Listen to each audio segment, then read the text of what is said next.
दिल्ली इथं सुरू असलेल्या आंदोलनाचा नागपुरातील संत्रा उत्पादक शेतकऱ्यांवर देखील परिणाम झालाय। या आंदोलनामुळे स्थानिक बाजारांमधील खरेदी प्रभावित झाली आहे। आधीच संत्रा उत्पादक शेतकरी पडेल भावात विक्री करण्यास हतबल ठरलाय।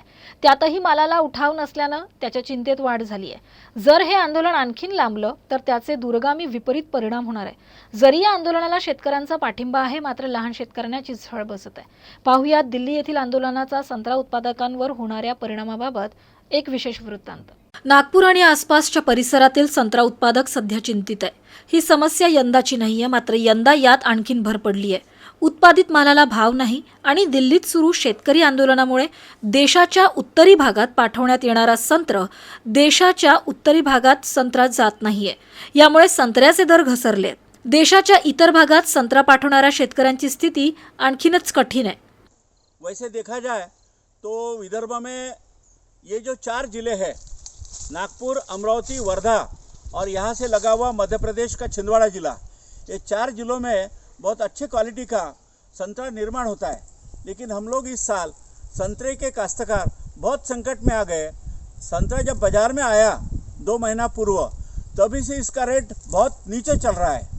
आज की परिस्थिति अत्यंत भयावह ऐसी है, केवल 8 से 10 हज़ार रुपये टन इसका रेट बाज़ार में चल रहा है और चिल्लर में भी कोई विशेष भाव नहीं मिल रहा। उसका कारण ऐसा कि उत्तर भारत में जो आंदोलन चल रहा है, दिल्ली में जो दिल्ली लॉक कर दिया है, सभी रास्ते बंद है, बाज़ार बंद है।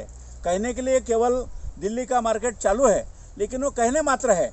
वह माल हमारा विदर्भ से जो जाने वाला था वहाँ कहीं रुक जाता है और डर के मारे यहाँ का व्यापारी है, संतरे का व्यापारी, वो संतरा खरीदने में हिचकिचाहट कर रहा, हिम्मत नहीं कर रहा है, क्योंकि दिल्ली पूरी किसान आंदोलन के कारण पूरी बंद है। तर संत्र्याच्या बागेतील संत्र तोडून स्वतः बाजारात विकतात। अशा प्रकारे स्वतः नफा मिळवण्याचा त्यांचा प्रयत्न असतो। नागपुरात सध्या संत्र्याला 8000 टनच्या हिशोबाने भाव मिळत आहे, तर 1 हेक्टर जागेत लागवडीचा खर्च 50 ते 60 हजार रुपयांदरम्यान आहे। यामुळे आंदोलन लांबलं तर दर आणखीन कमी होतील अशी भीती शेतकऱ्यांना सतावत आहे। तर फार्मिंग कॉन्ट्रॅक्ट पद्धतीने शेती आहे, ही जी चुकीचं आहे। पहिले सर्वात पहिले अमेरिकेमध्ये सुरू झाली, परंतु तिथल्या शेतकरी ओरडल्यानंतर तिथल्या सरकारने ते बंद केलं आहे। त्यामुळे भारत सरकारने ते बंद करावं। हे जे सांगत आहे की बाबा नाही बाई आम्ही जे 3 कायदे बनवले शेतकऱ्याच्या फायद्याचे आहे, पण ते तिन्ही कायदे शेतकऱ्याच्या फायद्याचे नाही आहे। सांगायचं ते सांगतात यात फायदा आहे बा, तुम्ही कुठेही विकू शकता तुमचा माल। हो, कुठेही विकू शकतो, पहिले विकू शकत होतो, आजही विकू। आज जर आपण पाहिलं तर संत्र्याला रेट आहे 7 रुपये 8 रुपये किलोच्या वर संत्रा खपत नाही आहे। आणि जर आपण खर्च पाहिला तर खर्च आज 60-70 हजार आरामात खर्च येतो। आणि त्या खर्चानुसार जर आपण संत्र्याचे उत्पादन पाहिलं तर ते 0 आहे, म्हणजे शेतकऱ्याला आज त्याचा काहीच फायदा होणार नाही। नागपुरातल्या किरकोळ बाजारात संत्र 40 रुपये डझनने विकली जात आहे। 1 एकरात 12 टन उत्पन्न होतं।